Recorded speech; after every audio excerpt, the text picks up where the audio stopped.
Salut à tous. Alors, le championnat Extrême E a débuté ce week-end, donc voyons ce qui s'est passé. Le championnat a débuté ce week-end en Arabie Saoudite. La compétition de SUV électrique, soutenue par la FIA, a effectué son galop d'essai. Un coup réussi avec un spectacle au rendez-vous et un message positif. Bon, je vous passe l'intro. Pour sa première édition, cette nouvelle compétition 100% électrique se fera en 5 actes, dans des endroits du monde reculés et menacés par le changement climatique. Il s'agira de la Terre de Feu en Patagonie, de la forêt amazonienne au Brésil, du Groenland et du lac Rose au Sénégal. Mais ce week-end, c'est en Arabie Saoudite que le championnat s'est lancé. Le week-end de compétition a été globalement spectaculaire. La compétition se déroule sur des formats courts et les duos sont obligatoirement mixtes. Un homme et une femme se relaient sur 2 tours d'un tracé avoisinant les 10 km. Le samedi, ce sont uniquement des manches qualifs. Le dimanche, il y a un total de 4 courses de 3 tours sous un format éliminatoire. Le SUV utilisé par les 9 équipes, l'Odyssée 21, sont des ateliers de Spark Racing Technology. Cette entreprise française fabrique aussi les monoplaces de FE, Formule E, autre discipline de la FIA qui existe depuis 7 ans. Donc des photos de ces buggy en action. Alors il y a l'équipe de Nico Rosberg, champion du monde 2016 de F1. Et là, c'est l'équipe d'Hamilton, avec notamment Sébastien Loeb comme pilote. Alors donc, en Arabie Saoudite, c'est l'équipe Rosberg X Racing appartenant au champion du monde de F1 Nico Rosberg qui a gagné.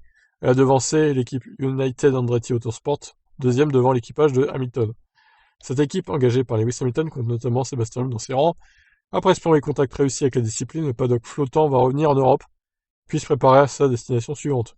L'extrême E met l'accent sur la préservation environnementale, notamment avec des installations de recharge fonctionnant à hydrogène. Ah! Alors bon, c'est mieux que le pétrole, c'est sûr, mais c'est pas non plus très propre, l'hydrogène pour l'instant. En même temps, ils vont pas mettre des panneaux solaires partout, ça serait trop long, quoi. Le paddock est entièrement transporté par bateau pour éviter un transport aérien. Sur place, les pilotes et membres d'équipe prennent part à des actions pour l'environnement. Ce week-end, ils ont notamment nettoyé des plages. Ça, c'est bien. Par ailleurs, un comité scientifique est également présent pour mettre l'accent sur les dangers et problèmes environnementaux et climatiques. Bon, ça fait un peu greenwashing, tout ça, mais bon. Ils font comme ramasser les trucs sur les plages, les détritus, c'est pas mal. Par exemple. Donc, prochaine course, entre guillemets, fin août. Putain, il y a que 4 courses en fait. Ah non, il y a non, 4 sur 5 là, du coup. Prochaine course, fin mai. Ensuite, fin août, fin octobre et mi-décembre. En gros, c'est très étalé sur l'année, les courses. Pour le coup, c'est pas comme la F1 du tout, ni comme la Formule E. Voilà, alors je sais pas si vous avez suivi le championnat. Ça a l'air intéressant en tout cas, ces petites courses de buggy électriques. On verra ce que ça donne sur les prochaines manches. Ciao ciao!